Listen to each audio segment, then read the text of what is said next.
উত্তরবঙ্গ থেকে নির্বাচনী প্রচারণা শুরু করছে বাংলাদেশ জামাতের প্রেক্ষাপটে ঠাকুরগাঁও বড় মাঠ থেকে বাংলাদেশ জামাতে ইসলামী ডক্টর শফিকুর রহমানের আগমন উপলক্ষে বিশাল জনসভার আয়োজন করা হয়েছে।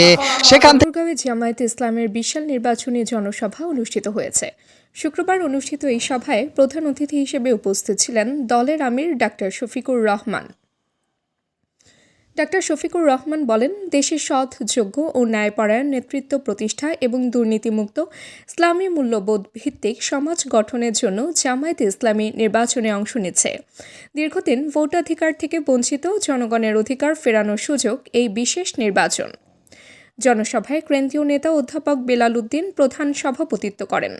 ঠাকুরগাঁও 1, 2 ও 3 আসনের মনোনীত প্রার্থীরা এবং এনসিপি নেতা মোহাম্মদ সার্জিস আলম বিশেষ অতিথি হিসেবে উপস্থিত ছিলেন। ঠাকুরগাঁওয়ের বিভিন্ন উপজেলা থেকে হাজার হাজার নেতাকর্মী ও সমর্থক স্বতঃস্ফূর্তভাবে অংশ নেন। আমরা এই ঠাকুরগাঁয়ের কথা দিয়ে যাচ্ছি। আল্লাহ যদি আমাদেরকে নির্বাচিত করে আপনাদের ভোটে, আপনাদের ভালোবাসায়, আপনাদের সমর্থনে সরকার গঠনের সুযোগ দেন, তাহলে বাংলাদেশের সব কয়টি জেলায় একটি করে মানসম্মত সরকারি মেডিকেল কলেজ গড়ে তোলা হবে ইনশাআল্লাহ। যারা বঞ্চিত হয়েছে সকল সুবিধা থেকে তাদের দুয়ারে আগে চলে যাবে ইনশাআল্লাহ আগামীর উন্নয়ন। আমরা বৈষম্য করবো না, আমরা আল্লাহকে ভয় করবো। আল্লাহকে ভয় করার কারণে বঞ্চিত মানুষগুলোর অধিকার প্রথমে তাদের হাতে তুলে দেওয়া হবে। ঠাকুরগাঁওবাসী, এর আগে দফায় দফায় আপনারা অনেককেই আপনাদের মূল্যবান ভোট, ভালোবাসা, সমর্থন দিয়েছেন। এবার বাংলাদেশ জামাত ইসলামীকে নয়, এবার এই দেশের মুক্তি পাগল মানুষের 10 দলের একটা ঠিকানা, সেই ঠিকানাকে আপনারা ভোট দেবেন। আমরা একা বাংলাদেশ করতে পারবো না।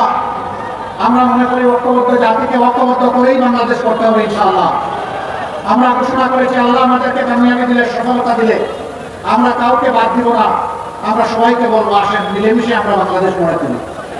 3টা শর্ত শুধু মেনে নিতে হবে। নাম্বার 1, কোনো দুর্নীতি নিজে করবেন না এবং কোনো দুর্নীতিবাজকে বগলের নিচে আশ্রয় দেবেন না। নাম্বার 2, গরিব ধনী সকলের জন্য, নারী পুরুষ সকলের জন্য, সকল ধর্ম সকল বর্ণের মানুষের জন্য ন্যায় বিচার নিশ্চিত করা হবে এবং সেই বিচার হবে সকলের জন্য সমান। সেই বিচারে কেউ রাজনীতিবিদ হিসাবে হস্তক্ষেপ করতে পারবেন না। বিচার বিভাগ হবে সম্পূর্ণ স্বাধীন, আর বিচার হবে ন্যায়ের ভিত্তিতে। কোনো বেইনসাফি বিচার আর বিকিনি হবে না, এইটা মেনে নিতে হবে। 3 নম্বর, 54 বছরের বস্তা বসা রাজনীতি, যেটা দুঃশাসন আর দুর্নীতিতে দেশকে ডুবাইয়ে ফেলেছে, চাঁদাবাজদের রমরমা ব্যবসা আর জনগণের যান যাওয়ার উপক্রম, এই সব কিছু বদলাতে হলে, বৈষম্য বদলাতে হলে, অঞ্চলে অঞ্চলে বৈষম্য, ব্যক্তিতে ব্যক্তিতে বৈষম্য, পরিবারে পরিবারে বৈষম্য, গোষ্ঠীতে গোষ্ঠীতে বৈষম্য, দলে দলে বৈষম্য, সকল বৈষম্যের আমরা কবর রচনা করতে চাই। এই জন্য প্রয়োজন সংস্কারের সকল প্রস্তাব গণভোটে দেওয়া হয়েছে, সেই গণভোটে হা দিয়ে গণভোটকে পাশ করা যাবে। আপনারা গণভোটে হা দেবেন? আর কিসে হা দিবেন? এই যে 10 দল, 10 মিলি পরিকাশ, তাতে নাই কোনো লাভ। জনগণের বিজয় হবে ইনশাআল্লাহ। কোনো একক দলের কোনো শাসন আমরা চাচ্ছি না, আমরা এখন জনগণের শাসন চাই।